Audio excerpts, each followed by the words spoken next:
Au revoir, Emmanuel Béard après la mort d'un grand réalisateur.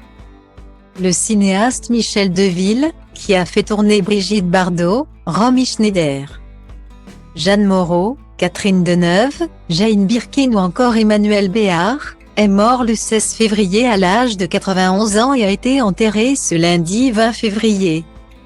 A affirmé son épouse et collaboratrice Roselle Deville à l'AFP.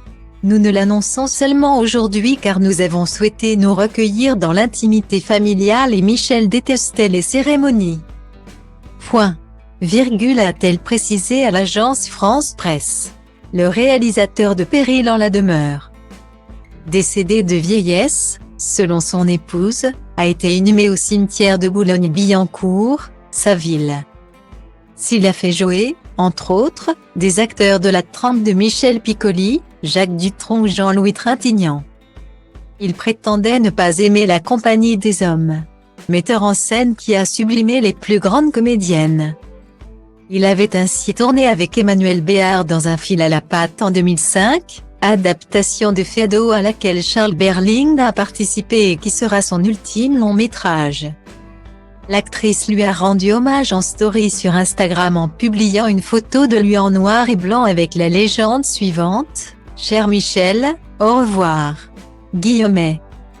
Auteur d'une trentaine de longs métrages, Michel Deville a reçu 2 Césars pour Le Dossier 51, 1979. Meilleur scénario, et pour Péril en la demeure, 1986, meilleur réalisateur. Il est également acclamé pour La lectrice avec Miu Miu, qui avait valu à l'actrice une nomination au César. Tous mes films, les comédies comme d'autres plus sérieux, voire graves, ont été pour moi des jeux, avec des règles, disait cet homme au visage osseux et au regard bleu acier qui aimait par-dessus tout traiter des êtres humains face à leurs instincts. Michel Deville, qui prétendait être solitaire et asocial, était un cinéaste minutieux. Doué pour mettre en image à un instant, une phrase, un beau paysage, un beau visage. Il ne me suffit pas de les voir, j'ai besoin de les retenir. Je les consigne dans mes carnets, expliquait-il d'après l'AFP. À partir des années 80, c'est son épouse Rosalind qui écrit et produit ses films. Elle écrit ce que je rêve de voir au cinéma, disait cet artiste inclassable qui n'eut pas d'enfant.